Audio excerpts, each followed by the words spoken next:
कहानी की शुरुआत में पुलिस स्टेशन के इंटेरोगेशन रूम में इंस्पेक्टर सूरज से कड़वे सवाल कर रहा होता है। वह सूरज से कहता है कि अगर तुम बेगुनाह हो तो इस गीता पर हाथ रखकर कसम खाओ कि आज भी तुम्हारे दिल में ईशा जी के लिए कोई फीलिंग्स नहीं है। सूरज गीता पर हाथ रखकर यह झूठ नहीं बोल पाता क्योंकि सच तो यही है कि आज भी उसके दिल में सिर्फ ईशा ही बसती है। सूरज की यह चुप्पी उसका केस कमजोर कर देती है, पर सूरज हिम्मत करके कहता है कि जब तक आपके पास कोई पक्का सबूत नहीं है या जब तक ईशा जी खुद आकर नहीं बोलती कि मैंने उन्हें हैरेस किया है, तब तक आप मुझसे इस तरह पूछताछ नहीं कर सकते। पर दूसरी ओर ईशा को मजबूरी में सूरज पर वो झूठा इल्जाम लगाना ही पड़ता है। आकाश ने ईशा को वो खौफनाक वीडियो दिखा दिया है जिसमें ताई माँ उसके कब्जे में ताऊजी के साथ है। ताई माँ की जान बचाने के लिए ईशा भारी मन से एक वीडियो बनाती है जिसमें सूरज के खिलाफ झूठा बयान दे देती है। ईशा को लगता है कि सूरज उसकी यह मजबूरी समझ जाएगा, पर जब इंटेरोगेशन रूम में ऑफिसर सूरज को ईशा की गवाही का वो वीडियो दिखाता है तो सूरज के पैरों तले जमीन खिसक जाती है। सूरज को लगता है कि ईशा उसके सामने तो आकाश के खिलाफ होने का नाटक कर रही थी, लेकिन पीठ पीछे उसने खुद यह गवाही देकर सूरज को पूरी तरह बर्बाद कर दिया। यह सच जानकर सूरज टूट जाता है और उसे लगता है कि यह सब आकाश का नहीं बल्कि ईशा का ही किया धरा है। इधर न्यूज चैनलों पर ईशा का वो बयान वाला वीडियो फ्लैश होने लगता है जिसे देखकर हवेली में सब घरवालों के होश उड़ जाते हैं। ईशा घबराहट में अरविंद जी को कॉल करके यह बताने की कोशिश करती है कि ताई माँ की जान खतरे में है, लेकिन वह जानबूझकर उसका कॉल काट देते हैं। कोई और रास्ता न देखकर ईशा अपने भाई आरव को कॉल करके बुला लेती है।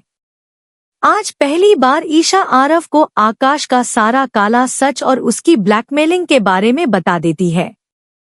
आकाश की नीचता जानकर आरव गुस्से से पागल हो जाता है और कहता है कि वह आज आकाश को जिंदा नहीं छोड़ेगा, पर ईशा उसे रोकती है और कहती है कि अभी हमारा पहला मकसद ताई माँ की जान बचाना है।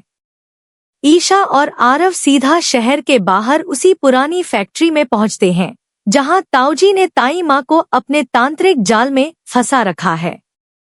ताऊजी ने ताई माँ का पूरी तरह से ब्रेन वॉश कर दिया है और वह उन्हें एक शीशी देते हैं जिसमें कुछ ऐसा होता है जो ताई माँ को पिलाने ही वाले होते हैं कि तभी सही समय पर ईशा और आरव वहां पहुंचकर ताई माँ को बचा लेते हैं। ईशा ताई माँ के सामने आकाश और ताऊजी का सारा घिनौना सच खोलकर रख देती है। वह बताती है कि ताऊजी कभी सुधरे ही नहीं थे बल्कि उन्होंने सूरज को फंसाने के लिए यह सारा नाटक रचा था। यह कड़वा सच जानकर ताई माँ के सब्र का बांध टूट जाता है और वह ताऊजी के मुंह पर एक जोरदार थप्पड़ जड़ देती है। इसके बाद ईशा, आरव और ताई माँ सीधा पुलिस स्टेशन की तरफ निकलते हैं।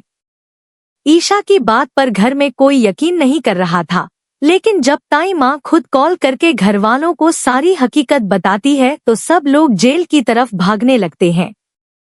पर पुलिस स्टेशन पहुंचते ही ईशा और आरव की नजर एक ऐसे नजारे पर पड़ती है जिससे उनके रोंगटे खड़े हो जाते हैं। वह छुपकर देखते हैं कि जिस ऑफिसर ने सूरज का इंटेरोगेशन किया था वह एक कोने में आकाश के साथ हाथ मिला रहा है और मुस्कुरा रहा है।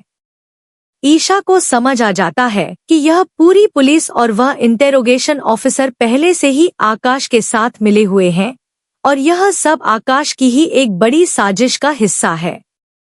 तभी ईशा और आरव भागकर जेल की सलाखों के पास पहुंचते हैं जहां सूरज कैद है।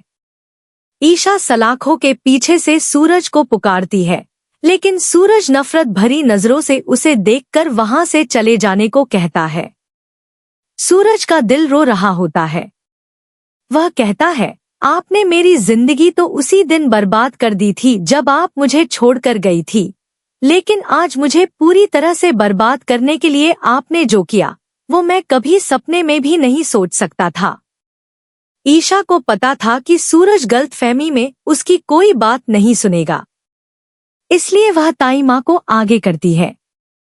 ताई माँ रोते हुए सूरज को सारी हकीकत बताती है कि कैसे आकाश के पापा ने उसे फंसाया था और ईशा ने अपनी जान दांव पर लगाकर उनकी जान बचाई है।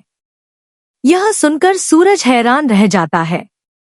उसे एहसास होता है कि ईशा ने उसके लिए कितनी बड़ी कुर्बानी दी। सूरज के सामने आकाश की सारी सच्चाई और उस भ्रष्ट ऑफिसर का खेल शीशे की तरह साफ हो जाता है। अब देखना बहुत ही रोमांचक होगा कि क्या सूरज जेल की सलाखों से बाहर आकर आकाश और उस बिके हुए ऑफिसर का पर्दाफाश कर पाएगा।